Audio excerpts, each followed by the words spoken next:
Good morning, ladies and gentlemen. Welcome, colleagues and fellow students of history.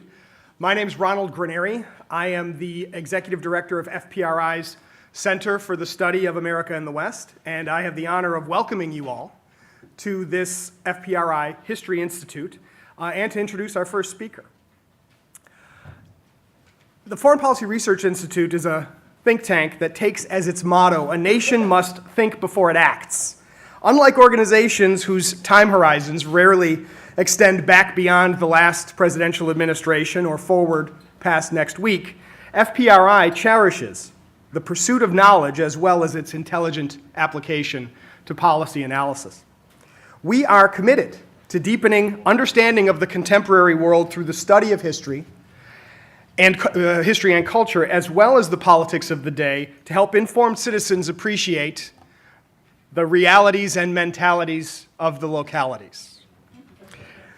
This weekend's program is the intersection of three ongoing activities at the FPRI: the Madeline and W.W. Keene Butcher History Institute, the Marvin Wachman Center for Civic and International Literacy, and the Center for the Study of America and the West.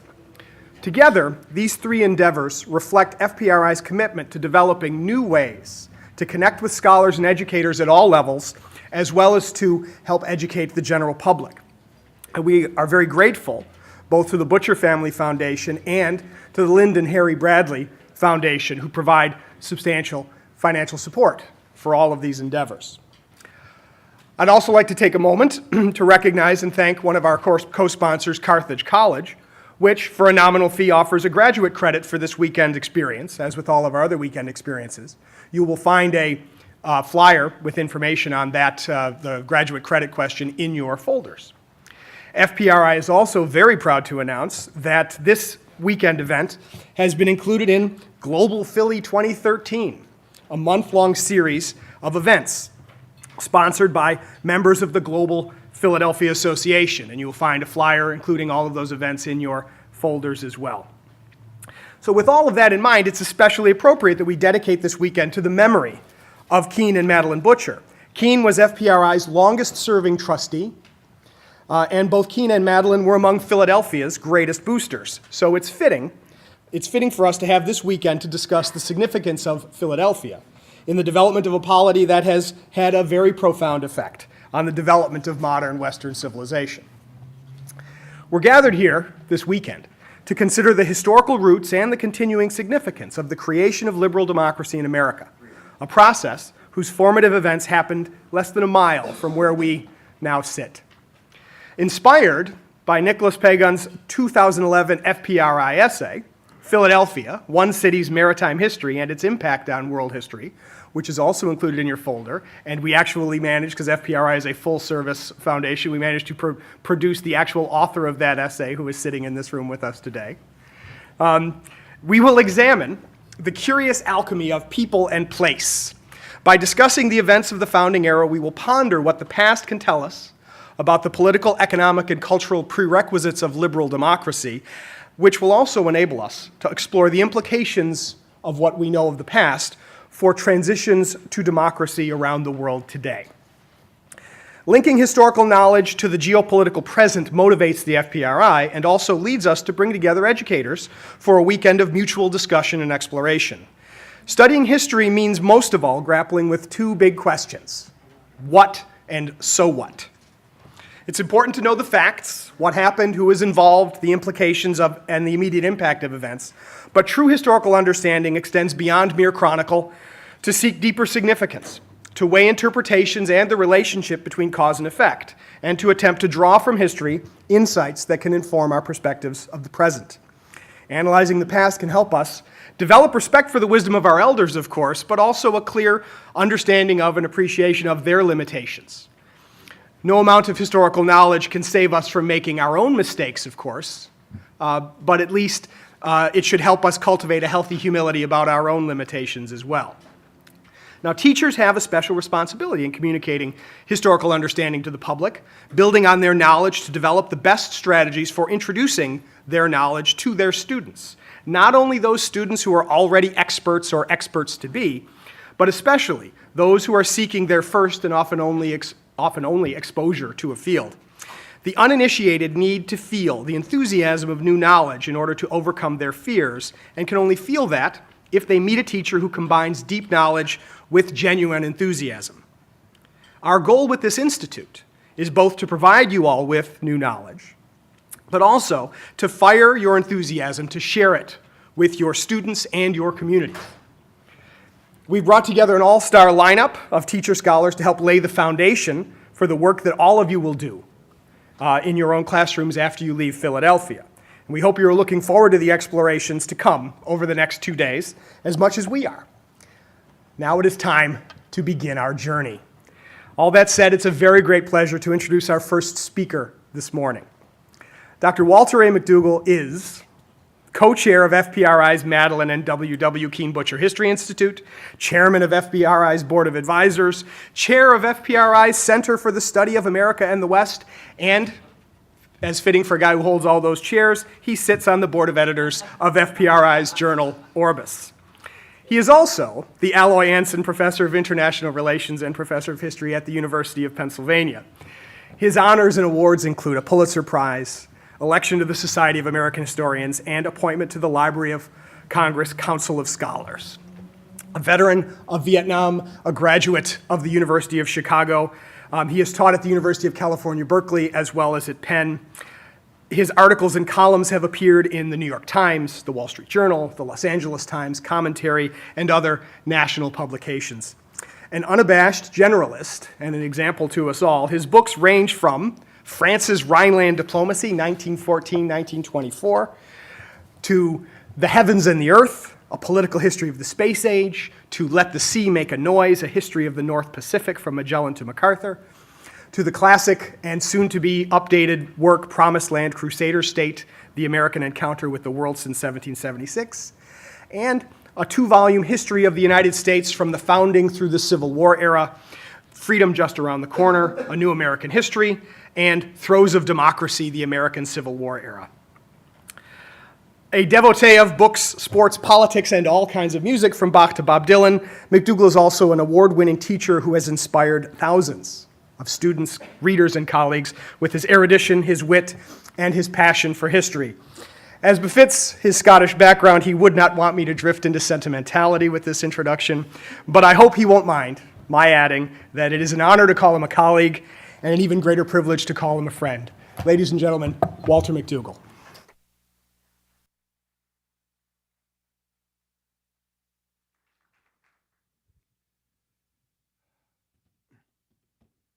Ron, thank you. You lie so eloquently, you should have been a diplomat.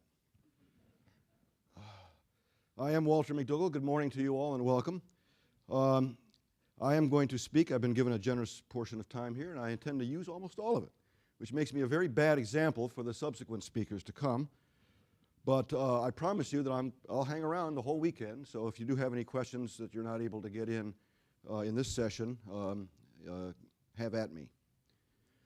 Now, on July the 5th, 2013, the Philadelphia Inquirer described the previous day's celebrations under a headline in which Mayor Michael Nutter boasted, "Philadelphia owns the 4th of July." Wow. Well, this conference is an inquiry into that claim. In his 1997 A History of the American People, Paul Johnson wrote the following: "Amid this prosperous rural setting, it was natural for Philadelphia to become, in a very short time, the cultural capital of America. It can be argued, indeed, that Quaker Pennsylvania was the key state in American history and destined to be the birthplace of the Declaration of Independence." Well, in fact, the Keystone State isn't really a state. It's one of 4 commonwealths in the United States, along with Massachusetts, Virginia, and Kentucky.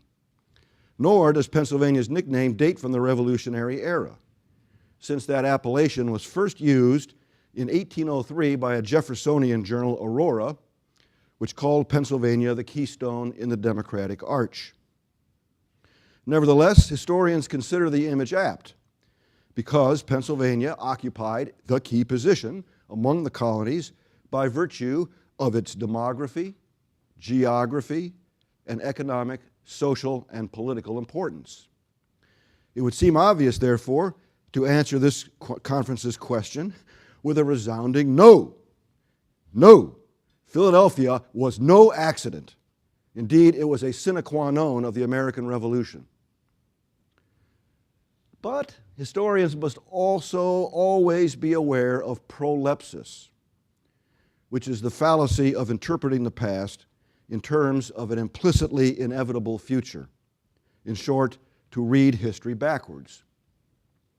William Penn and Benjamin Franklin are cases in point, because eminent historians herald their qualities, their tolerance, egalitarianism, industry, enlightenment, and capacity for self-reinvention as proto-American qualities. Indeed, you might say the five sides to our nation's keystone.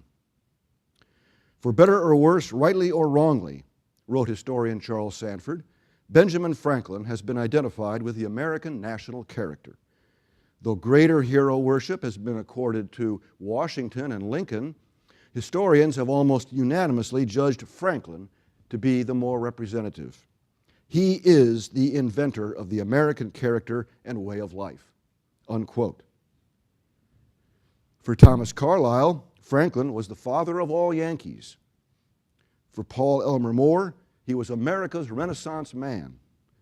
Frederick Jackson Turner dubbed him the first great American. H.W. Brands, the first American, period. To Walter Isaacson, he was the multiple American. To Jonathan Lyons, the enlightened American. And to Gerardo del Guercio, the inventor of the American dream. All of that amounts to prolepsis, because it assumes the United States was already out there, on the horizon.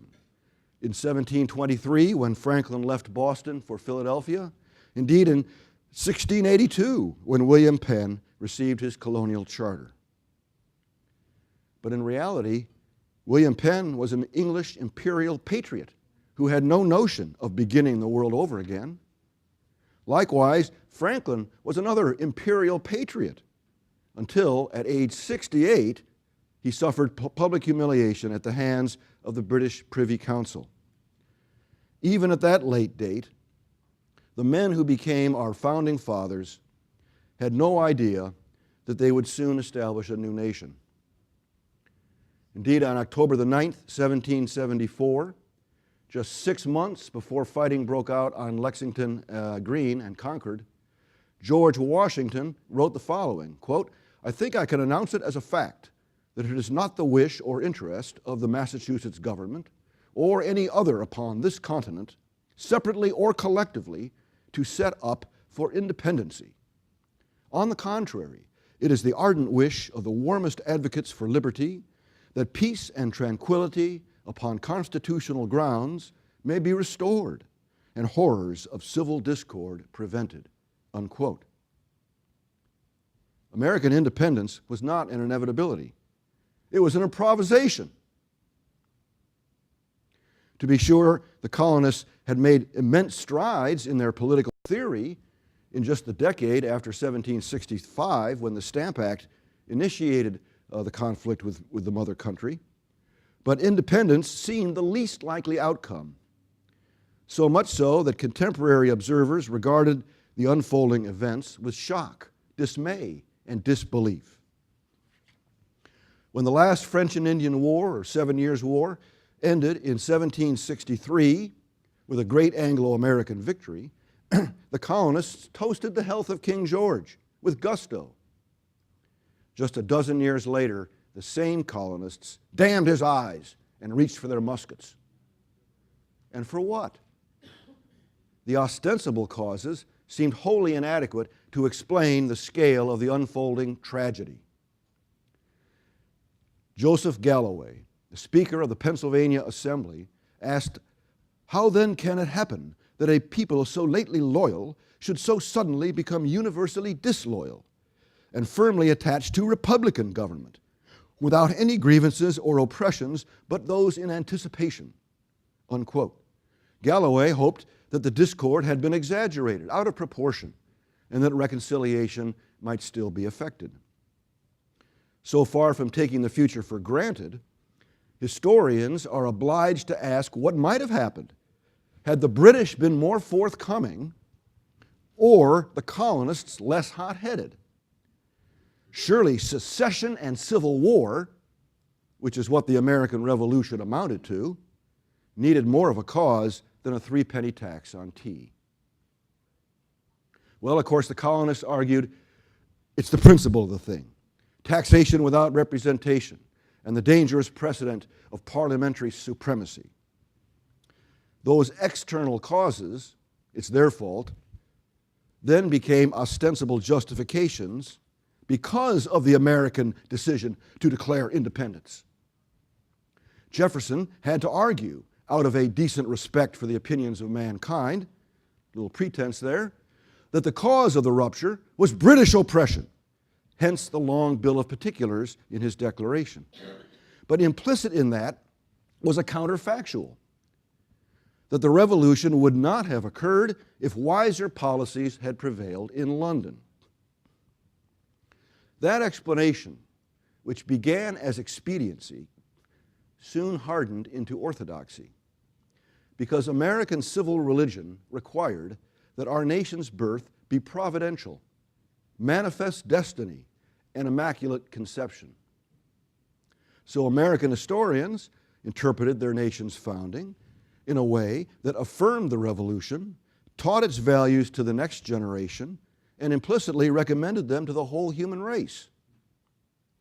By such a process of historical alchemy, the exceptional became universal and the accidental became inevitable. You with me? However, a second set of counterfactuals, the ones asking what would have happened if the colonists had been less hot-headed, suggests that they were not just players in a heavenly drama, but protagonists who wrote their own script. To be sure, the conquest of Canada set the stage because it imposed new imperial responsibilities and costs on the British.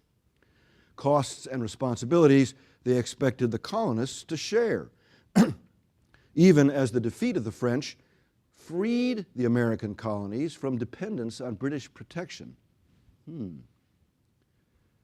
Given the Quebecois and Native Americans were now also subjects of George III, and given that the Crown and Parliament did run up big wartime debts, they naturally looked to the prosperous 13 colonies to share the burden.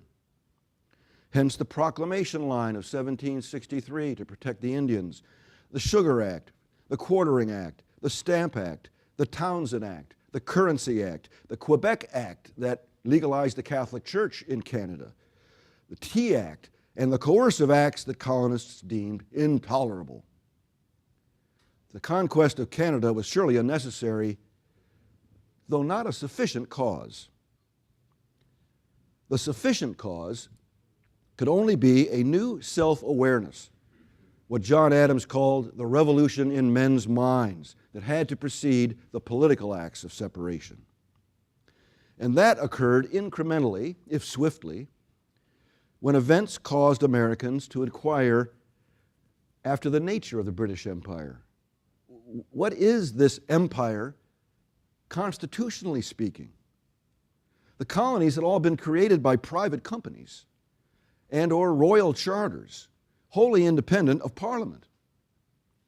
Even Quakers, loyalists, and accommodationists like Joseph Galloway and John Dickinson came to the First Continental Congress convinced that Parliament had no right to legislate for the colonies at all, whether or not it was taxation without representation. Consider the Galloway Plan of September 1774. The Pennsylvania delegate proposed an American legislature chosen by the colonial assemblies and an American President General appointed by the Crown to govern the colonies. Even the moderate First Continental Congress voted that down. They didn't want representation. In January 1775, Lord North proposed that Parliament simply request that colonial assemblies decide for themselves how to contribute to British administration and defense. Congress rejected that too. Finally, Josiah Tucker, the Dean of Gloucester, suggested Parliament call the colonies bluff and force independence on the Americans in the expectation that they would come groveling back with an appeal to the crown. Of course, that proposal was never made, but it's true that Americans' anger was never targeted on the king until Tom Paine's Common Sense in 1776. Take away Tom Paine's Common Sense, and the historian can well imagine a self-governing American dominion under British sovereignty, like Canada, surviving to this day, if not for some internal reasons why Americans wanted independence. Finally, the military history of the War of Independence is replete with what-ifs, because the glorious cause might, some say ought to, have aborted on many occasions. What if the British had routed the Minutemen on Bunker Hill? Breed's Hill, really. What if Washington's army had been trapped on Long Island instead of slipping off to the mainland under the cover of fog? What if the British captain who'd got Washington in his sights during the Battle of Brandywine had pulled his trigger? What if Washington had decided against marching his army 500 miles in the slim hope of trapping Cornwallis at Yorktown? And so on and so on. Given all these contingencies, it would appear that the birth of the United States of America was a fluke. And yet the historical narrative also suggests that what made that glorious fluke possible was the location, culture, and people of Philadelphia. If Washington was the indispensable man, Philadelphia was the indispensable city that made the Declaration of Independence, victory in the Revolutionary War, and the triumph of the Constitution possible. At least that's what I hope to argue, beginning with some background on the unique colony founded on the Delaware River by Quakers. An historian recently prefaced his new biography with a lament. Quote, when I ask my students in the U.S. History Survey course, APUSH, who William Penn was, responses range from blank faces to the inevitable, oh, he's the guy in the Quaker Oats box. Sadly, in 24 years of teaching, I have watched Penn and the Quakers slip ever deeper into the recesses of historical memory, unquote. That's a shame, because Penn still casts a long shadow from his perch atop Philadelphia's City Hall. We shall be treated this weekend to a whole lecture on the Quakers and pluralism, so I'll confine my remarks just to the observation that William Penn made a huge impression on American history, as much because of his failures as his successes. Penn was the son of the famous Admiral William Penn, who, among other things, captured Jamaica for Cromwell's Commonwealth in the mid-17th century, but who kept up clandestine ties to the exiled Stuarts. And it paid off when Parliament restored Charles II to the throne in 1660. The king and his brother, James, the Duke of York, even promised the admiral on his deathbed that they would look out for his son. But the son, William Penn, improbably had become a Quaker, a pacifist, hostile to all authority, and egalitarian to the point of treason. Why then would King Charles grant Penn an exclusive charter to lands as extensive as England itself? Was it just, as some historians speculate, to pay off a large gambling debt that Charles owed to the admiral's estate? Was it just a ploy to lure the troublesome Quakers out of the country, get them to America? Did Penn, who was already experienced in the colonization of New Jersey, know how to slip his petition past the lords of trade without anyone really paying much attention? Well, the likely answers to these questions are no, no, and no. Because whatever personal motives might have been involved, the creation of Pennsylvania was premeditated statecraft. First, a strong colony on the Delaware, would swallow up the little Swedish and somewhat larger Dutch settlements already there. Dutch had been taken over by England in one of the Anglo-Dutch wars, and the Duke of York had presided over New York, but the Dutch had also founded settlements further to the south. And this new colony of Pennsylvania would strengthen the English grip on the commerce of the entire American seaboard.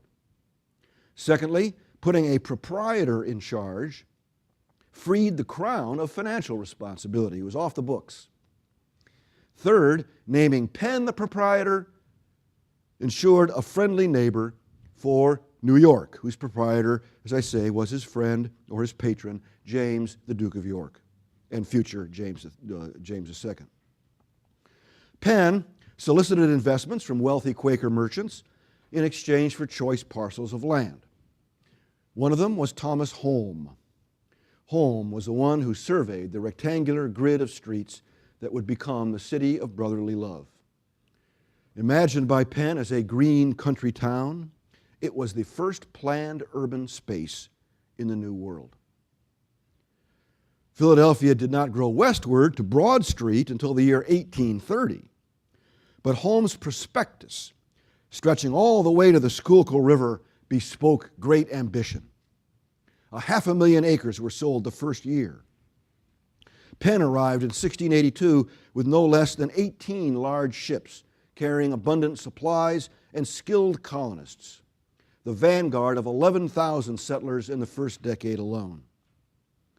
Penn's agents in Wales, Ireland, France, and the Rhineland aggressively marketed the fertile soil and water, a Sylvania of timber, a holy experiment in religious tolerance, and not least, political liberty. William Penn was a disciple of Algernon Sidney, who believed that government should be free of coercion, ensure equal opportunity, and be blind to differences of birth, background, and faith. Oh my, but the reality of the frame of government contained in the colony's charter belied all that. It required that settlers give total obedience to the proprietor, who in turn owed total obedience to the crown. Algernon Sidney was appalled. "The Turk is not more absolute," he cried. What happened was that Penn was trapped. He didn't really set all this up on his own. He had to bow to the dictates of his friend James, the Duke of York, who simply insisted that, well, we're a new colony here, okay, we should have the same authoritarian arrangement that John Locke had recently drafted for the colony of Carolina. Well, not surprisingly, the Quakers themselves, Penn's settlers that he recruited, invoked Penn's own principles to rebel against the proprietor. They scoffed at quit rents and taxes. They smuggled at will. They accused Penn of abandoning his colony when he returned to England from 1684 to 1699, 15 years during which poor Penn did little other than fight lawsuits, but from his colonists and from neighboring colonies. In the meantime, of course, the Duke of York had become King James II, only to be dethroned in Parliament's glorious revolution of 1688 in favor of the safely Protestant heirs William and Mary. To make a long story short, Penn was obliged, with James II, to become a Catholic, and so Parliament threw him out in favor of the nearest Protestant relatives of the royal family. To make a long story short, Penn was obliged to grant his colonists a new Charter of Privileges in 1701, which empowered the elected assembly in Philadelphia to make its own laws and, in fact, to exercise more freedom than any other assembly in America, much to the frustration of poor James Logan, whom Penn left behind as his private secretary to try to manage the colony. Incidentally, the Great Seal of Philadelphia dates from this event. It's a shield with 4 quadrants depicting a handshake, a sheaf of grain, the scales of justice, and a merchant ship. By then, Philadelphia was already, 1701, America's second city, a hustling commercial port of 5,000 people who shipped flour, meat, and lumber to the West Indies while speculating on real estate here in Pennsylvania. People even sub-migrated from New York or Maryland because Pennsylvania always seemed a place where the grass was greener.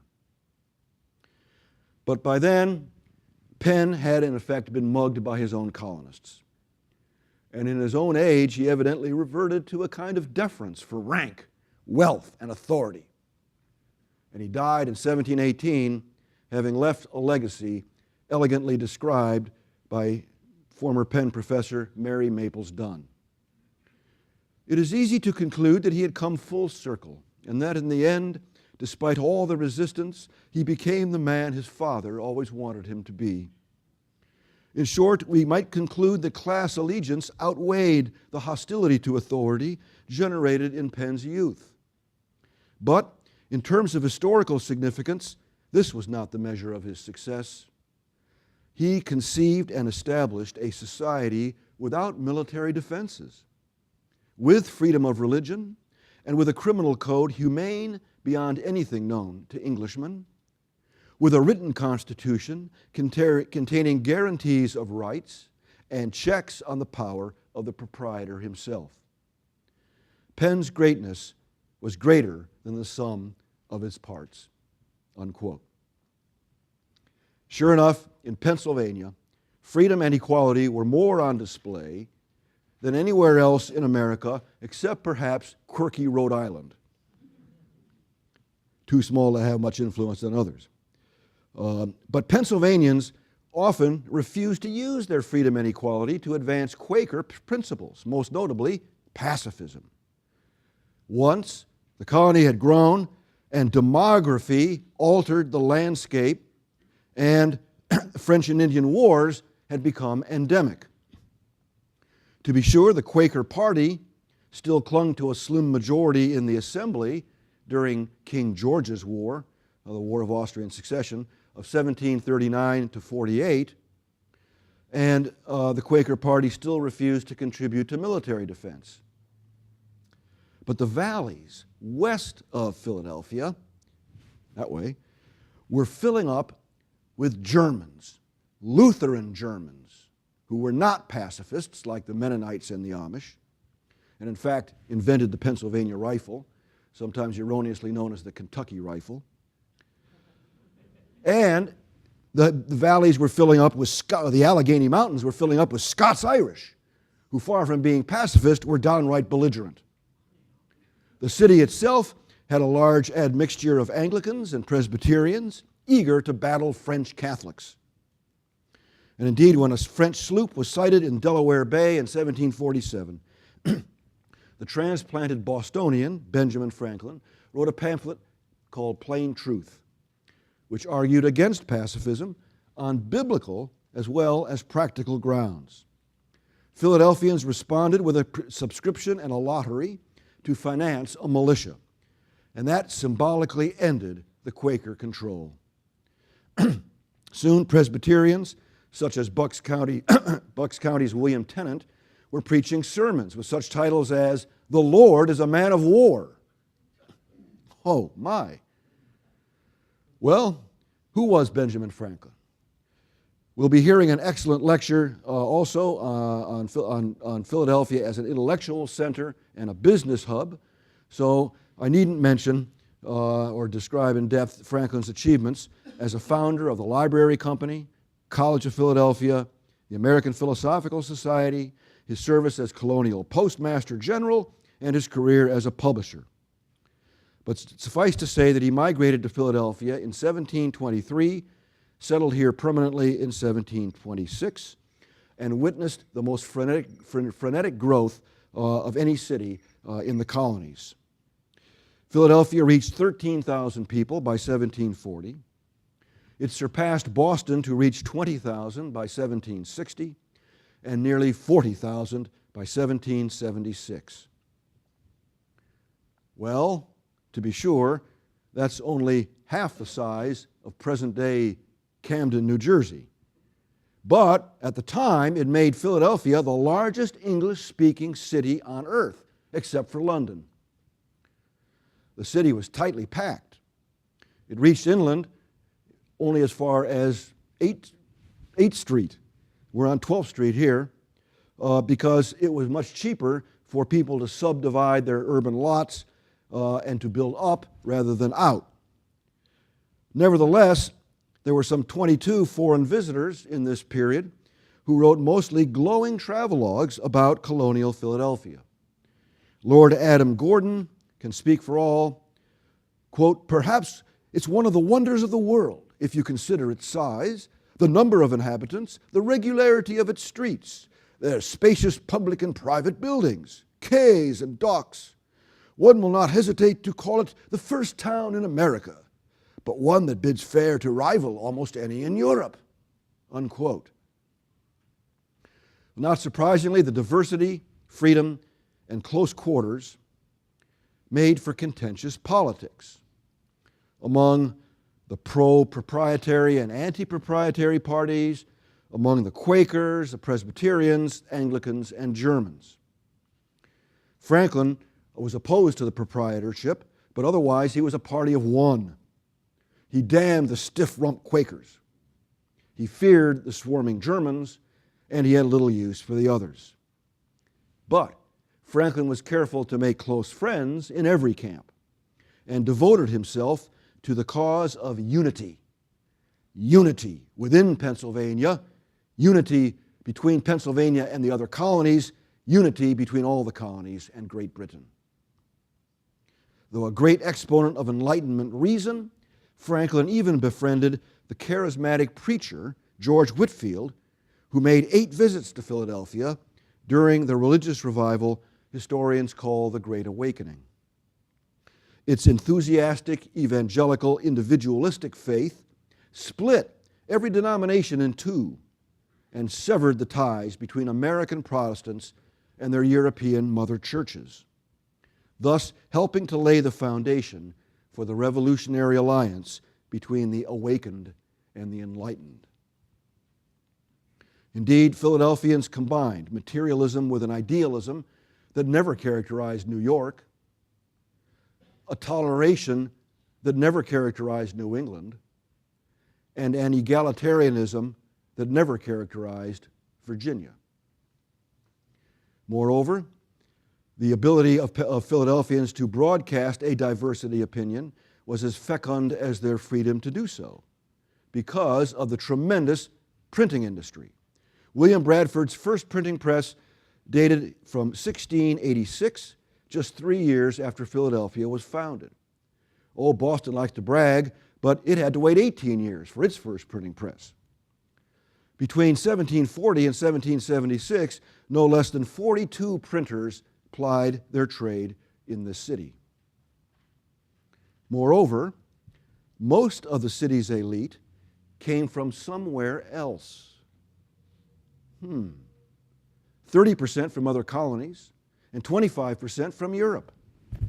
And since the Quakers discouraged higher education among their own people, the College of Philadelphia, or future University of Pennsylvania, founded by Whitefield and Franklin, drew only 5% of its students between 1757 and 1800 from wealthy locals. It was the first national university in that sense. Indeed, the WASP elite that we associate with Philadelphia really dates from the post-Civil War Industrial Revolution. The colonial city lacked what sociologists call a hegemonic or homogeneous elite. Such an elite did prevail in the southern plantation colonies, in the Hudson Valley, and up in Boston, where just 4% of the wealthy people were born abroad. Philadelphia, unlike any other part of the colonies, was truly cosmopolitan. Finally, Philadelphia was well supplied with boarding houses, taverns, and public buildings, especially the lavish State House, designed by Andrew Hamilton, where a sizable convention could meet in relative comfort.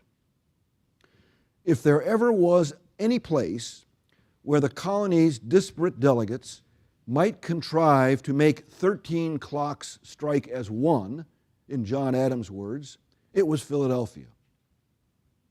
Except that Adams and other zealots from New England or Virginia still associated Philadelphia with Quaker passivity. So they came to the First Continental Congress in 1774 determined not to let the venue decide the outcome. It seemed Adams had a point. Even after 9 years of ferment, culminating in the occupation of Boston, years during which John Dickinson of Philadelphia became an American champion with his eloquent letters from a farmer in Pennsylvania, Penn's colony remained notoriously conservative. But patriots, turned out, were mistaken to think that Philadelphia's culture was a barrier to bold action. First, I believe it was essential that Pennsylvania serve as a kind of anchor on the American ship of state, so that when at last it did sail forth, everyone except die-hard Tories were satisfied that the colonies had patiently gone the extra mile. That is, if even Philadelphia acquiesced in a Declaration of Independence, why then a critical mass of Americans could be counted on everywhere. Second, it turned out Adams was wrong about the temper of Philadelphia as a whole. It turned out the very hostility to authority and tradition, the very openness to new people and new ideas so characteristic of Penn's colony, created a space for the popular faction to take revolutionary action despite the opposition of stiff-rumped Quakers in the Assembly. The first inkling of that came in 1774, when the Boston Committee of Correspondence, desperate for support against the intolerable acts, sent Paul Revere on his first famous ride down to Philadelphia to beg Philadelphia merchants to join an embargo of British trade. Revere was welcomed by a mass rally at the City Tavern that attracted merchants, but scores of artisans and mechanics as well. And they persuaded John Dickinson to draft an invitation to, quote, a general Congress of Deputies from the different colonies, clearly to state what we conceive our rights and to make claim or petition of them to His Majesty in firm but decent and dutiful terms, unquote. The proprietor, John Penn, forbade the assembly to participate, whereupon the Popular Party in Philadelphia staged an extra-legal convention and elected delegates anyway. When the Congress convened in September, John Adams, fearing the conservative reputation of Philadelphia, also prevailed on the First Continental Congress to spurn the State House with its Quaker Assembly connotations in favor of Carpenter's Hall, thinking that the working class influence would be, the artisan class influence would be more radical. Well, the First Continental Congress, what did it mean? Well, in 1765, there had been a Stamp Act Congress up in New York, and that befit the words 18th century sense of a gathering of representatives from separate political entities to concert their action for a specific purpose. Stamp Act Congress was, in that sense, a Congress. The Philadelphia body wasn't really a Congress at all, inasmuch as it gradually assumed the powers of an ad hoc legislature. And indeed, this First Continental Congress, by denying Parliament's right to legislate for the colonies, by rejecting the Galloway Plan, and by urging the colonies to prepare armed resistance, implied that its ultimate raison d'etre was self-government. The authors of a classic 1884 history of the city were not exaggerating when they claimed the following: to write a complete history of Philadelphia during the War of American Independence would, in effect, be to write the history of that revolution, from the beginning until the adoption of the Constitution. Philadelphia was the fulcrum which turned a long lever, unquote. My contemporary colleague, Michael Zuckerman, adds that geography is only opportunity, not destiny, and that the most intriguing issues involve the conditions of creativity, political creativity, economic, and especially cultural creativity in the 18th century city, unquote. Well, Philadelphia offered not only the locus and the atmosphere, but also a critical mass of leaders, including Franklin, Robert Morris, Charles Thompson, John Morton, James Wilson, and John Dickinson, many of whom were not native Philadelphians. How many people have heard of Charles Thompson, the eminence grise of the American Revolution? I sort of knew it. I knew the name, but I didn't really know very much about the guy until researching this lecture. Born in Northern Ireland, he arrived in America an 11-year-old orphan in 1740. He was seen to be condemned for life to be an apprentice to a blacksmith, but the plucky young lad ran away and then finally got lucky. Charitable benefactors had him schooled in Maryland and then in Philadelphia, where he went into business, got modestly rich, and married into the family that owned the Harriton Plantation in Lower Merion Township, 2 blocks away from my house. His first public service in 1757 was as shorthand recorder for the Quaker Council with the famous Indian Sachem Tidiuskung. Thompson took notes of the negotiation with the Indians, and indeed Tidiuskung gave Thompson a lifelong nickname, the Lenape word for truth teller. During the crisis with Britain, John Adams gave him another nickname, the Sam Adams of Philadelphia. Well, in 1765, Thompson served as secretary to the Stamp Act Congress, and then, beginning in 1774, confidential secretary to the Continental Congress, in which post Thompson quietly stage-managed American politics for the next 14 years. He corresponded with Jefferson, Washington, Franklin, and every member of Congress. He knew all their jealousies and ambitions, where all the bodies were buried. He had personal charge of intelligence operations and ran networks of spies at home and abroad. Yet Thompson somehow made no personal enemies at all because he was humble, devout, patriotic, and utterly scrupulous. The Second Continental Congress convened in Philadelphia in May of 1775, by which time fighting had broken out up in Massachusetts. But there was no assurance that the 13 colonies would let those hot-headed Minutemen commit them to treason and war.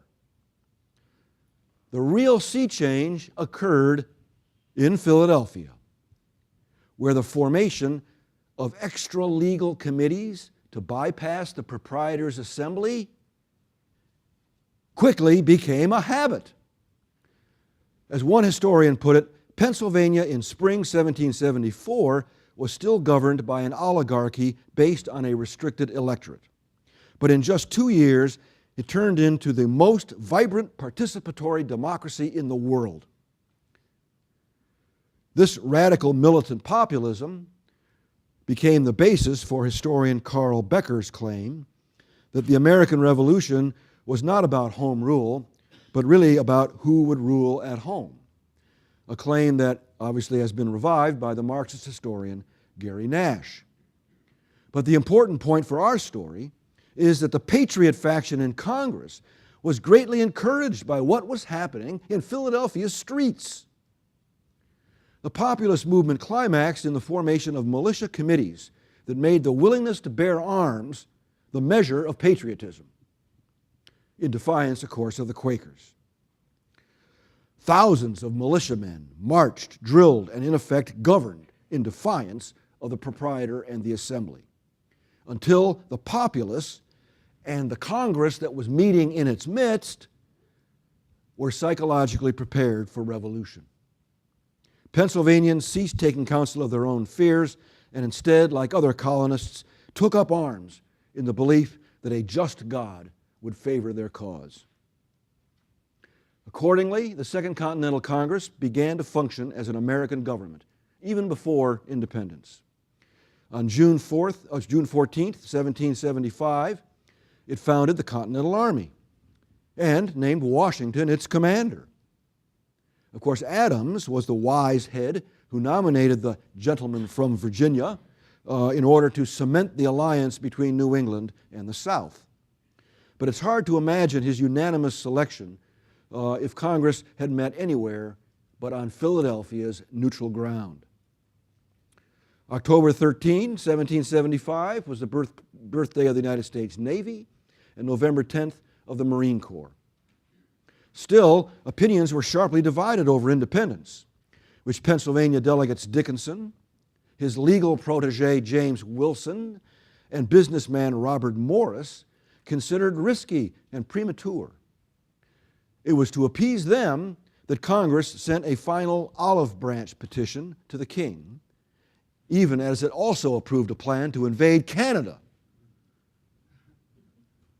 Then, in November of 1775, yet another sojourner arrived in Philadelphia, having sailed over from England on the advice of Benjamin Franklin.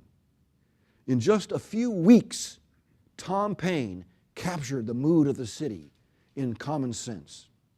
And in just a few months, thanks to Philadelphia's printers and Franklin's post office, Paine's pamphlet had evangelized all the colonies with the Republican gospel.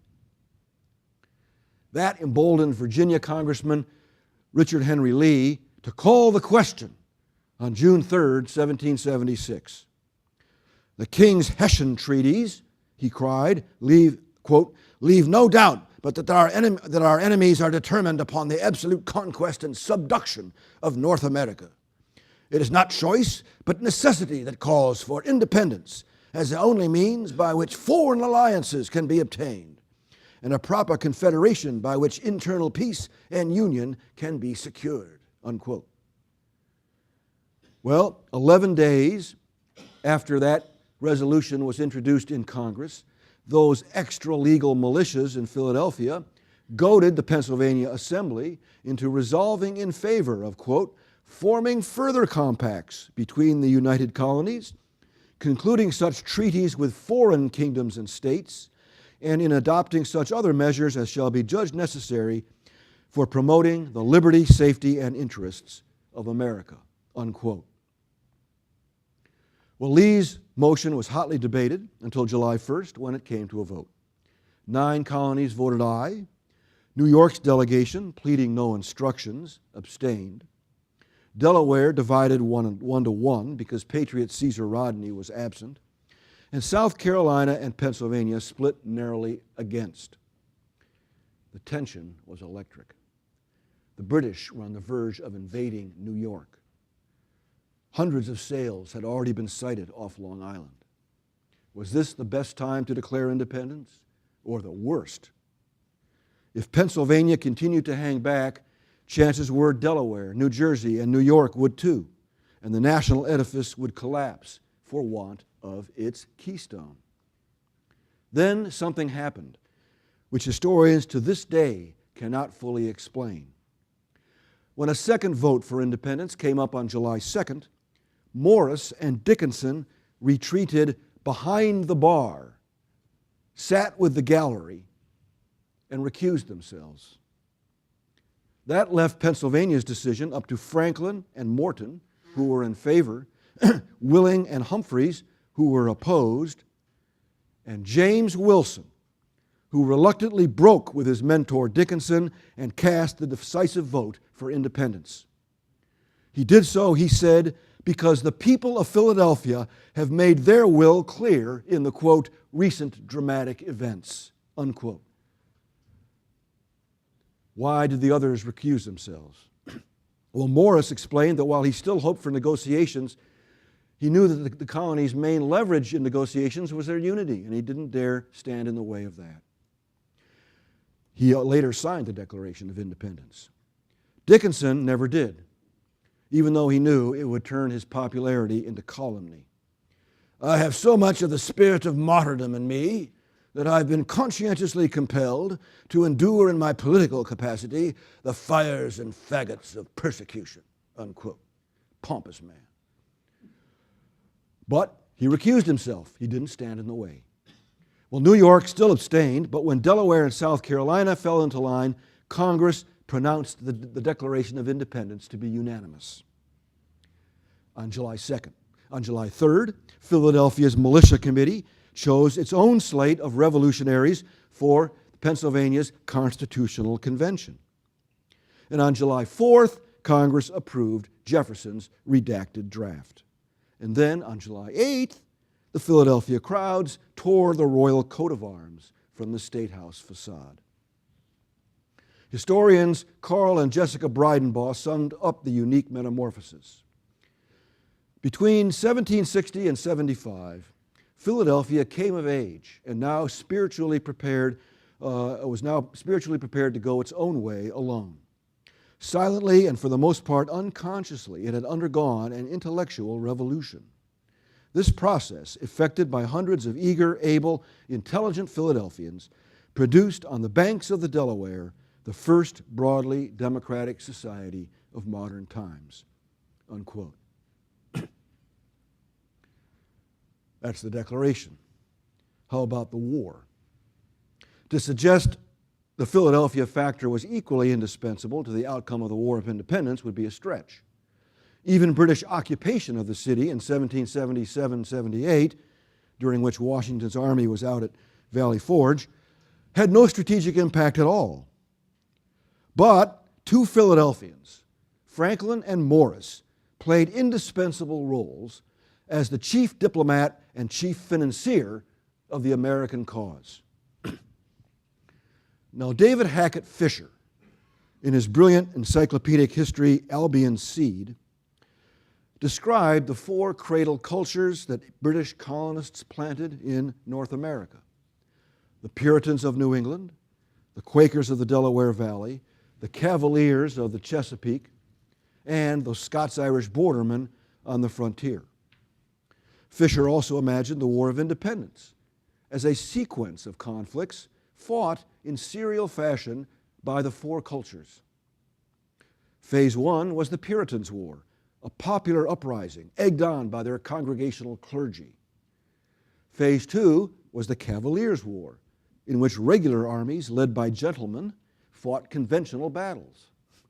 Phase three was the Bordermen's War, waged mostly by partisans in the southern backcountry. Think of Francis the Swamp Fox Marion. Phase four was, if not the Quakers' War, then a political war led by civilians from the middle colonies. Well, in fact, all four phases occurred simultaneously, and success depended on all of them. Not least, however, the Civilians' War.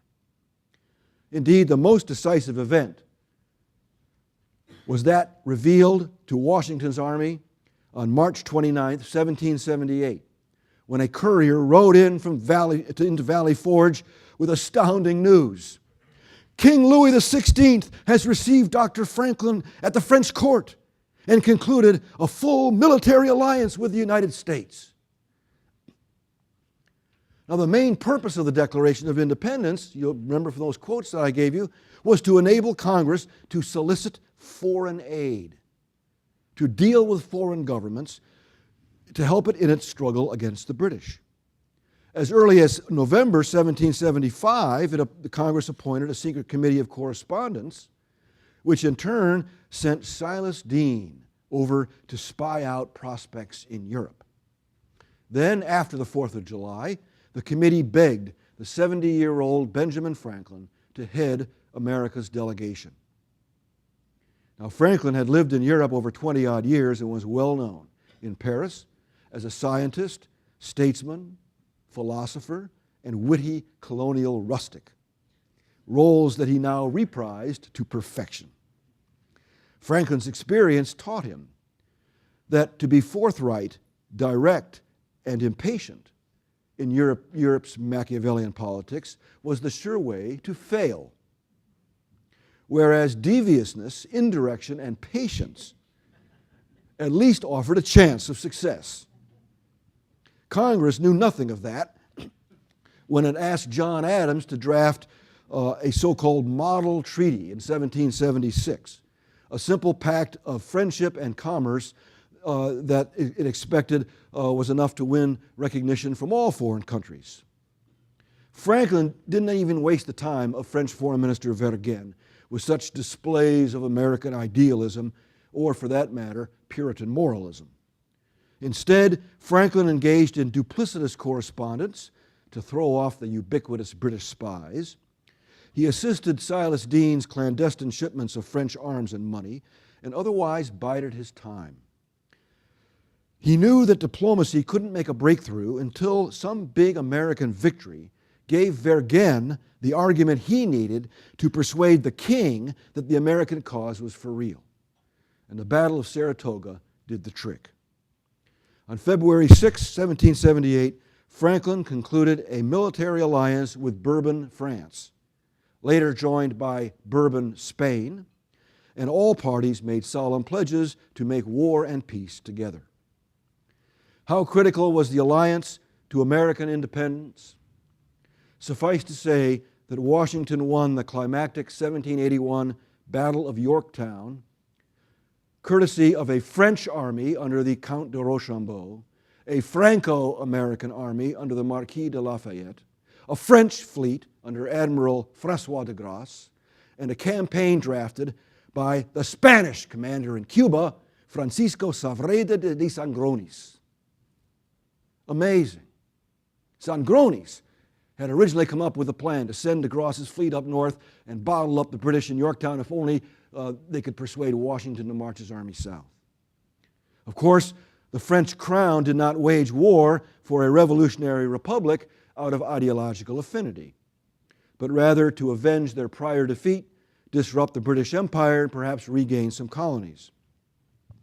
Moreover, the French showed signs of wanting to make the United States a kind of a client, and indeed to restrict its own territorial growth.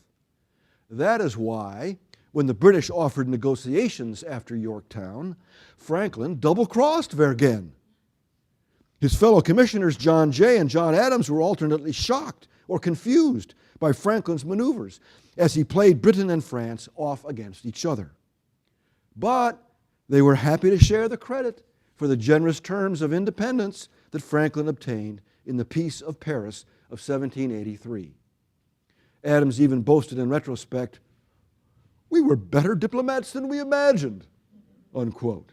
Right.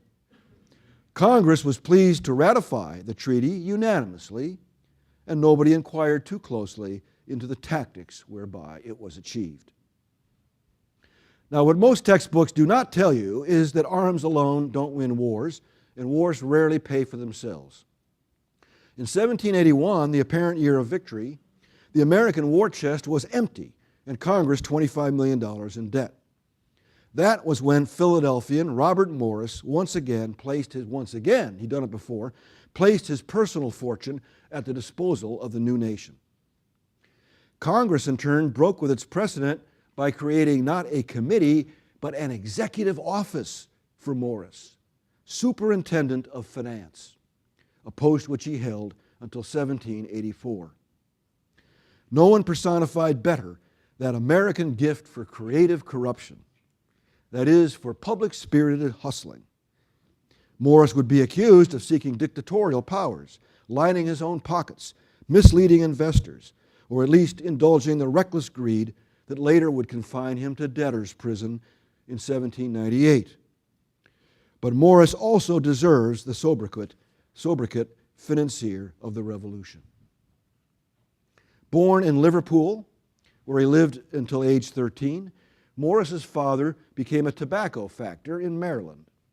He apprenticed his promising lad to Thomas Willing's merchant house in Philadelphia.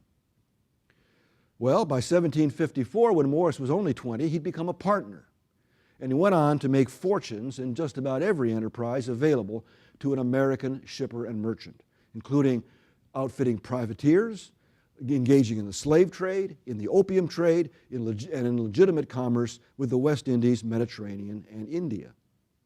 In 1776, Morris doubted the wisdom of declaring independence, as I said, but once it was done, he threw himself into the cause.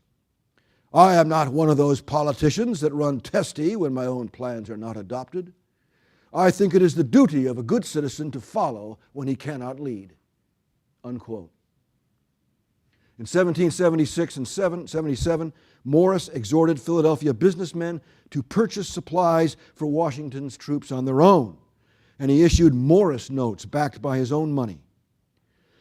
He served in the new state assembly, where he worked to establish checks and balances and to overturn religious tests for office, which the revolutionary Presbyterians had used to exclude Quakers, Mennonites, and Jews.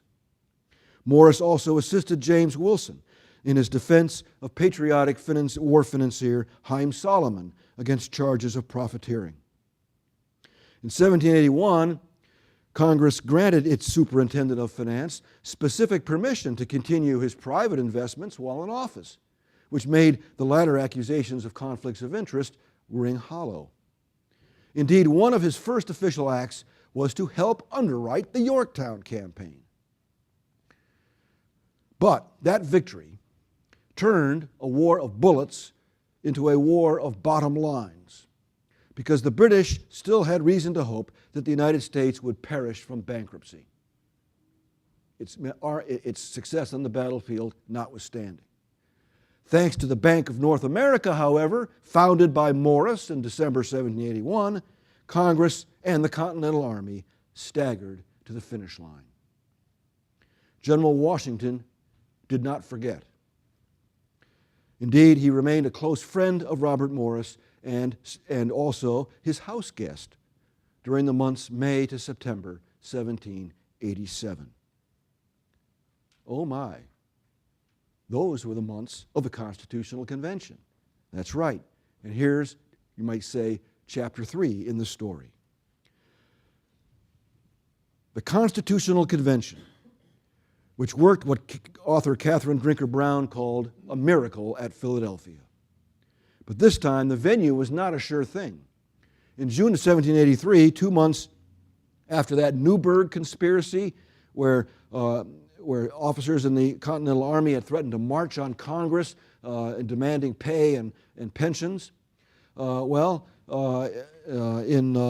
June of 1783, some Pennsylvania soldiers did march on Congress, sitting here in Philadelphia, hoping to extract money and pensions. The Congress, after 9 years in the city, now damned the unhealthy and dangerous atmosphere created by Philadelphia's mob rule and removed itself first to Princeton, then to New York. Philadelphians, after 9 years, bade good riddance to Congress, which, noted Benjamin Rush, was abused, laughed at, pitied, and cursed in every company. Well, after the war, the Congress of the Articles of Confederation really did just wither away. The new nation desperately needed an executive branch to oversee commerce, defense, and foreign affairs. That is why the ad hoc Annapolis Convention of 1786, which met to coordinate trade and navigation on the Potomac, recommended that all 13 states send delegates to a convention to revise the Articles of Confederation. Did it matter that their choice was Philadelphia? I put that question to my colleague Richard Beeman, author of a recent book on the convention, and he replied as follows: I believe that with the rule of secrecy being so faithfully observed by the delegates, they could have been meeting in a barn in western Georgia, and the outcome might well have been the same. On the other hand, if the convention were held in western Georgia, it probably would have only attracted a handful of delegates, unquote. Exactly so. But one can't help think that it mattered a great deal the convention was held in Philadelphia, where independence had been declared and the new nation forged.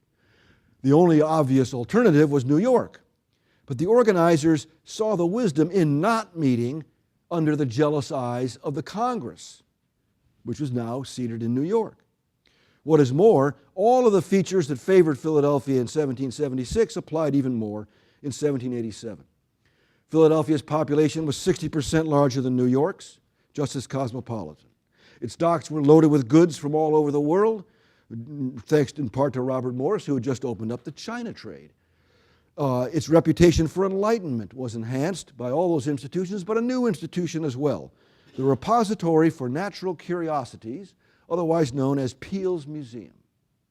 Charles Wilson Peale, another native of Maryland, was attracted to Philadelphia at age 25 because of its revolutionary politics. He won national fame as an artist, scientist, inventor, and entrepreneur.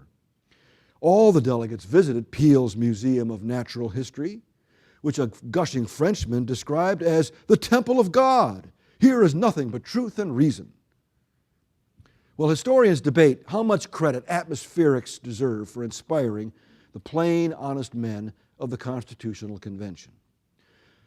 They roomed, drank, and dined together at the City Tavern, Indian Queen, and London Coffee House.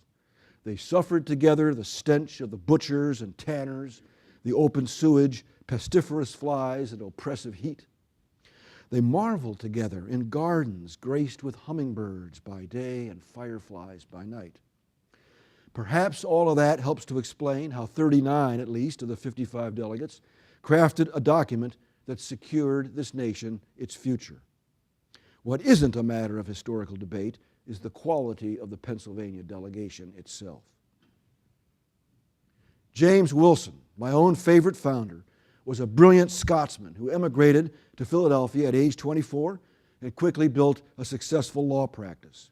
He represented Pennsylvania in both Continental Congresses and, as you know, cast a decisive vote for independence.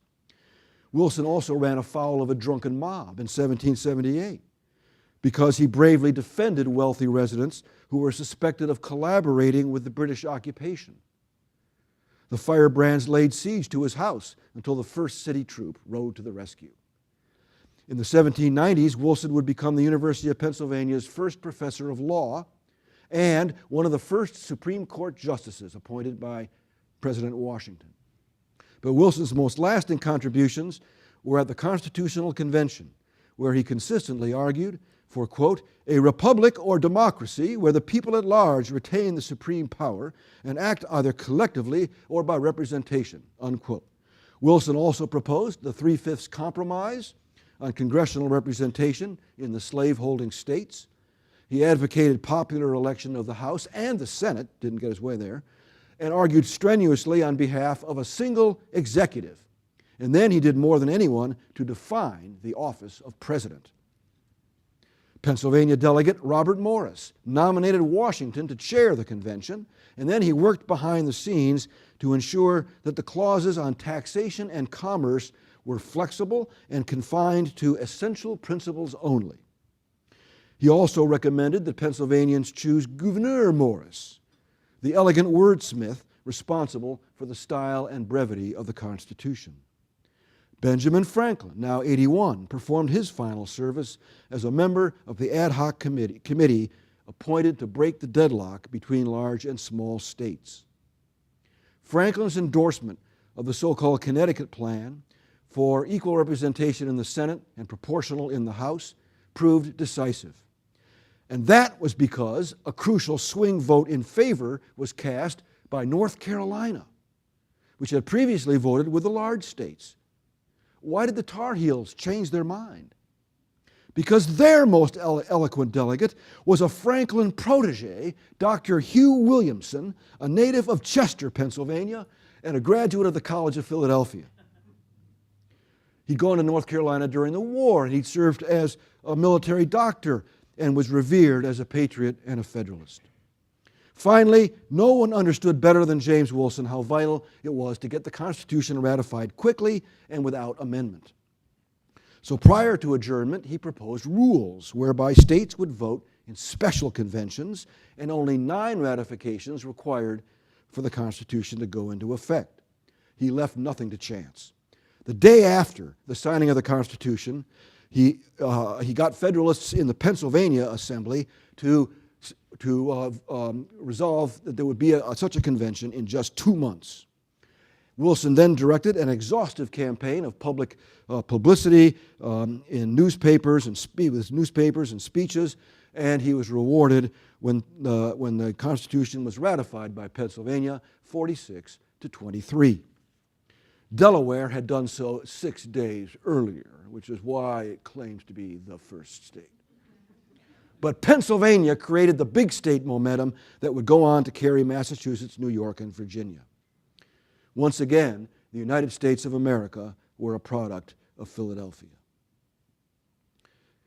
Remember Charles Thompson, Secretary of the Continental Congress, spy master, eminence grise? Evidently, he corresponded with Washington about writing their memoirs, since nobody knew better than those two what had really happened. Washington dismissed the idea. No, he did not wish to lie to the American people, nor did he wish to disillusion them with the truth. So he suggested they just humbly give all the credit to Providence. Thompson must have agreed, because he burned all his secret archives before his death. Does Philadelphia own the 4th of July? It sure did on July the 4th, 1788, when the city staged its first great bash to celebrate ratification of the Constitution by the 9th state, New Hampshire. The festivities began at sunrise when church bells rang out and the Liberty Bell pealed in reply.